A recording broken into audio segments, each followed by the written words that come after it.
বিধায়ক হওয়ার পর থেকেই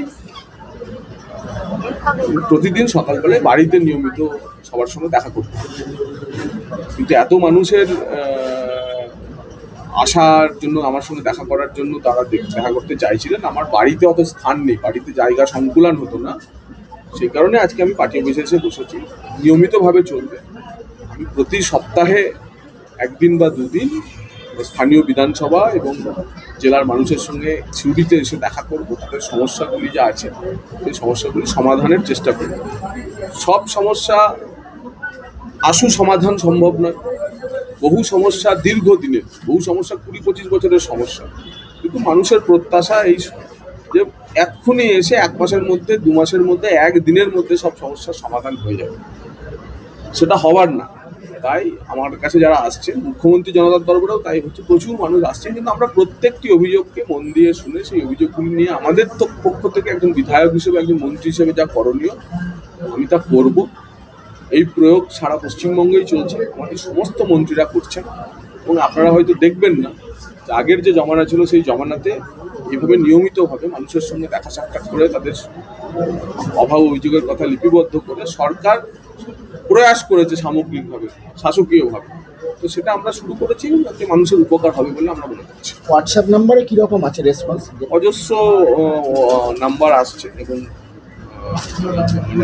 এই হোয়াটসঅ্যাপ নাম্বারে এমন ধরনের মেসেজ আসছে যে ব্যক্তিগত সমস্যা, ব্যক্তিগত বিষয়, সেসবও অনেকে লিখছে।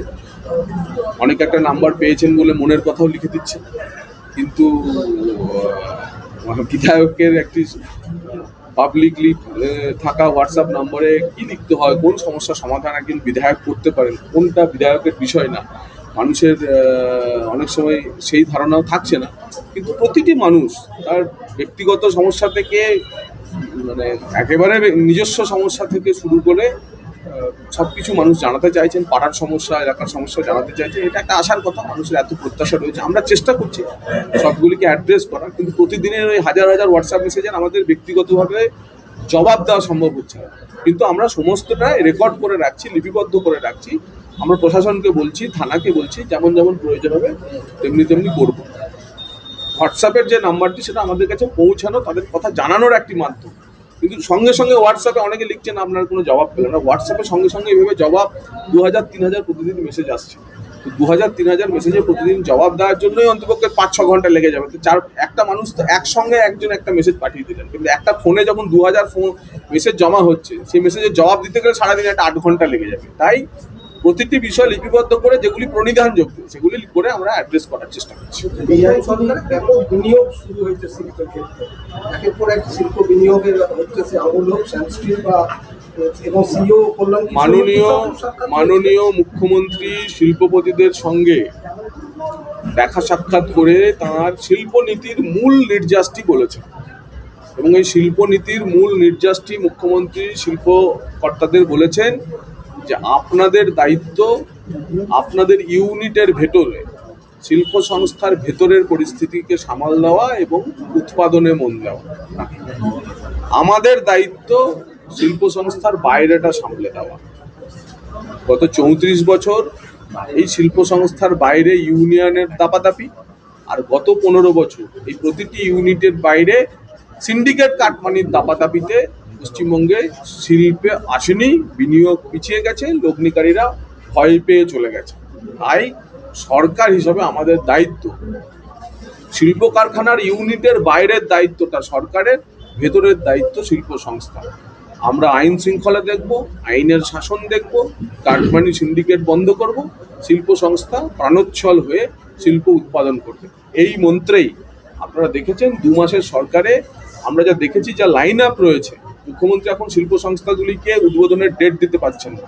আগামী 6-8 মাসের মধ্যে 50 থেকে 60 হাজার কোটি টাকার বিনিয়োগ লাইন আপ হয়ে আছে, এবং একটি নতুন শিল্পের পরিবেশ, জোয়ার এবং কনফিডেন্স রাজ্যগুলির উপর বাড়ছে। সেটার জন্য আমাদের মনে হচ্ছে খুবই আশার কথা। বেসরকারি ইউনিভার্সিটিগুলোর ক্ষেত্রে কি রাষ্ট্রায়ত্ত? মাননীয় মুখ্যমন্ত্রী এই প্রথমবার বিকাশ ভবনে এসে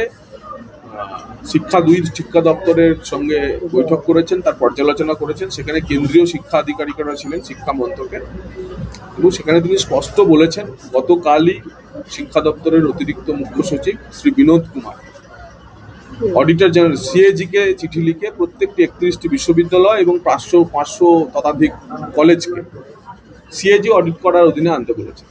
একইভাবে বেসরকারি যে বিশ্ববিদ্যালয়, বেসরকারি বিএড কলেজ, বিটিটিআই, পলিটেকনিক, ল ইত্যাদি সব কলেজগুলি কিভাবে তাদের এনওসি রাজ্য সরকারের কাছ থেকে তারা পেয়েছিল এবং কিভাবে তারা সত্যিই পঠন পাঠন চালাচ্ছে নাকি ডিগ্রি বিক্রির দোকান খুলে তারা বসে আছে, সেইটা আমরা দেখব। এই প্রক্রিয়া যতদিন চলবে ততদিন নতুন কোনো বিশ্ববিদ্যালয়কে আমরা অনুমোদন বা কলেজকে আমরা অনুমোদন দেব না। এই প্রক্রিয়ায় যারা পাশ করবে তারা বেসরকারি সংস্থাগুলি চালাবে, আর বাকি সংস্থাগুলি যারা পাশ করবে না তাদেরকে সেই মানক বা ন্যাশনাল যে রেগুলেটর আছে, ন্যাশনাল জাতীয় স্তরের যে নিয়ন্ত্রক সংস্থাগুলি আছে তাদের বেঞ্চমার্কের উপরে যেতে হবে, তবেই তারা এখানে শিক্ষা প্রতিষ্ঠান চালাতে পারবে। আমরা গোয়ালঘরের ঠিকানায় বিএড কলেজ, বারান্দার ঠিকানায় ফার্মাসি কলেজ, গুমটির ঠিকানায় ল কলেজ চলতে দেব না। আইটিআই, পলিটেকনিক মাফিয়ারা আমার এই স্পষ্ট বার্তা বুঝে নেই। দাদা, ছাত্র সংসদ নিয়ে আপনি বলেছিলেন যে ওই যেগুলো প্রিন্সিপাল যাবে ভিডিও রেকর্ডিং করবে, এরকম কতগুলো কলেজ থেকে রিপোর্ট এসেছে? ভারতীয় জনতা পার্টির সরকারের প্রথম কাজ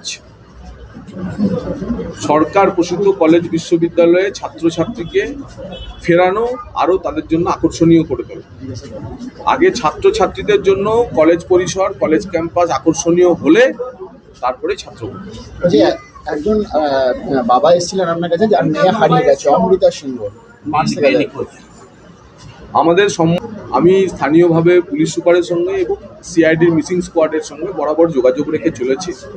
সিআইডিও খুঁজছেন, কিন্তু সমস্যা একটাই হয়ে গেছে, সেটা আমি ওনার বাবাকেও বুঝিয়ে বলেছি, যে কোনো মিসিং লিঙ্ক নেই। মানে যা যা লাগে, একটা ফোন, একটা এটিএম কার্ড, একটা কোনো পরিচয়পত্র, কোনো কিছুই তার সঙ্গে ছিল না বলে তার বাবাই দাবি করেছে। কিন্তু তারপরেও তন্ন তন্ন করে খোঁজা হচ্ছে। সিআইডির মিসিং স্কোয়াড তারা সারা ভারতবর্ষের যে নেটওয়ার্ক, সারা ভারতবর্ষের মিসিং পার্সনদের খুঁজে বের করা নেটওয়ার্কে পুরো বিষয়টি দিয়েছেন, এবং আমি আশাবাদী যে সময় একটু লাগলেও নিশ্চিতভাবে তার মেয়ে কোথায় রয়েছেন, কিভাবে রয়েছেন তা খোঁজ পাওয়া যাবে।